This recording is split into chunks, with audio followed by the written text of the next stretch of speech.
Are you thinking of moving and not sure whether you should buy first or sell? Then this video is perfect for you. After watching this video, you're going to learn about the pros and cons of either selling first or buying first in your transactional journey. And it's all going to begin right after this.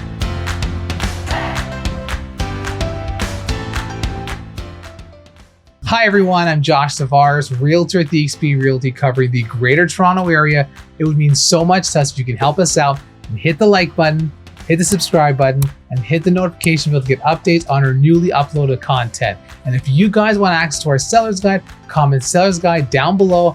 I will send that your way. Now, without further ado, let's begin. Many times, moving can be a stressful process, whether you're looking to move because of a job opportunity, moving to a better school district, or just looking to upsize or downsize. It can be stressful for the whole family. And the stress can absolutely multiply if you're not sure whether you should sell first or buy first. If you follow the steps that I'm going to talk about, it's going to simplify your moving process. As we mentioned earlier, one of the most important questions you might be asking yourself is, should I sell first or buy first? Some say it's better to sell first so you're not stuck with two mortgages, and others will say it's better to sell later so you're not in between homes. Now, here are the buying before selling pros. Now, the most obvious pro with purchasing first is knowing that you have a home to go to after your home is sold. There's nothing more frustrating than having to move multiple times in a short time frame with children, large objects, or even pets. Let's face it, most landlords are not going to want month-to-month rentals, which will lead to you potentially paying more upfront in rent. Also, if you have a home to move into, you don't have to pay for moving expenses twice,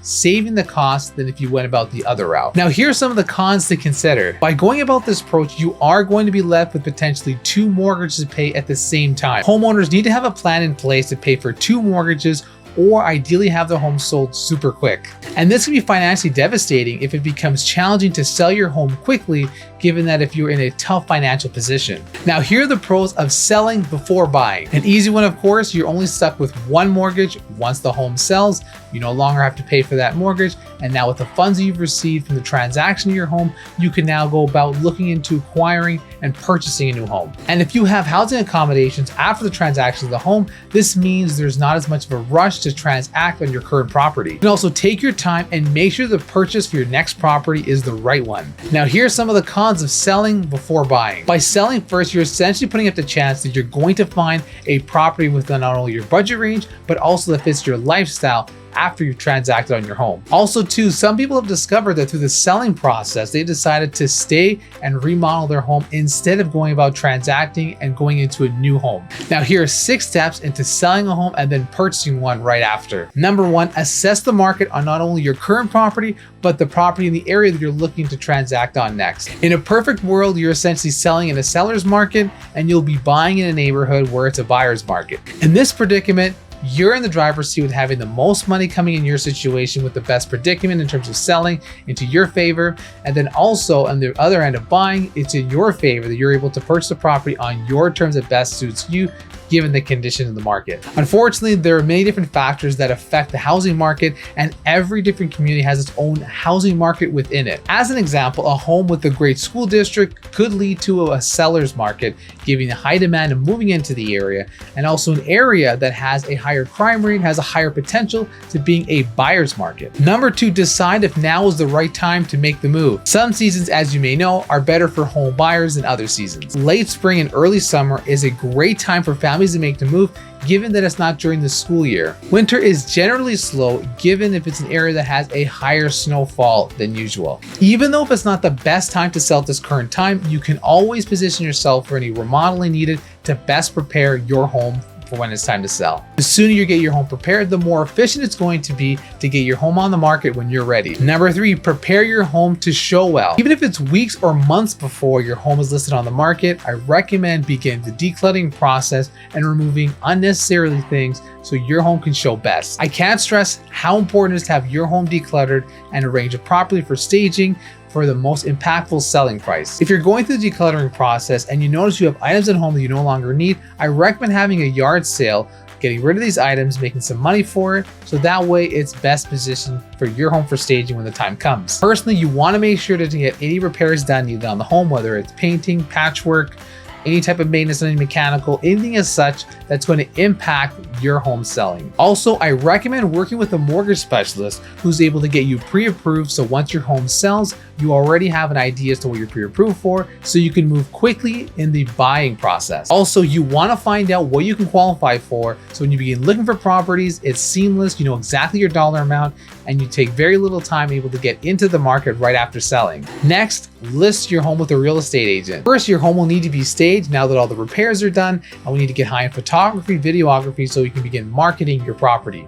Now that your home's on the market, it's now your agent's responsibility to market your home to the fullest potential, reaching out to potential buyers, real estate agents, investing more time and resources into your home so we can get more showings, lead to more offers, and get your home sold for more money and less time. It's very important to have your property properly priced, because a property that is overpriced is going to stay on the market much longer, leading to less leverage, leading to less money, less offers, and overall leading a bad situation, especially if you're in the need to sell and move now. Also too, work with your real estate agent so you can have some sort of a housing accommodation in the event that you don't at this current time. It'll help ease the transaction so you can go from selling your home, renting somewhere in the meantime if need be, and then going about looking and purchasing a new home. And also too, if you've decided to not sell your home, but you still want to make the move, your real estate agent can go about finding someone for your current home, paying off the mortgage and expenses, and help you finding a home that best suits you based on your new living situation. Number 5, come up with a down payment. To be honest,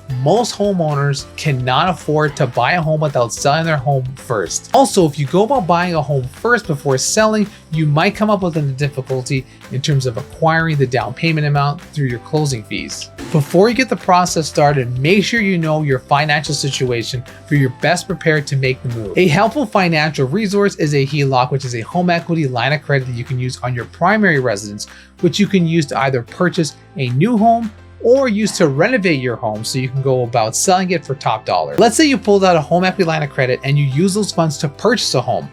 Once your home sells, you're able to use those funds to pay off the HELOC mortgage you have that you use for down payment or a full transaction on the purchased amount, which is kind of like a bridge financing, helping you go from selling your home to buying in a seamless effort. And now step number 6, start looking for a new home. And if you're staying in the same community, you can actually use the same real estate agent to help you with the buying, selling, and potentially leasing process, especially if they're a great agent. A great agent should understand your needs and be able to provide you accessible housing that fits your budget in the location that you're looking to move into. If you're purchasing your home in a seller's market, I will say it may be challenging, depending how hot the market is, to see the property before putting in an offer. While it's not ideal to purchase a home before seeing it, your real estate agent will be helping you with the logistics and making this all come together. Also, the right agent should be able to understand the needs and the right neighborhood for you and your family. There you have it, everything you need to know about either selling or buying a home first. I hope the video is super helpful,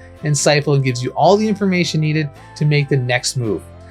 Josh Tavares, Realtor at eXp Realty, covering the Greater Toronto area. It means so much if you can help us out and hit the like button, hit the subscribe button, and hit the notification bell to get updates on our newly uploaded content.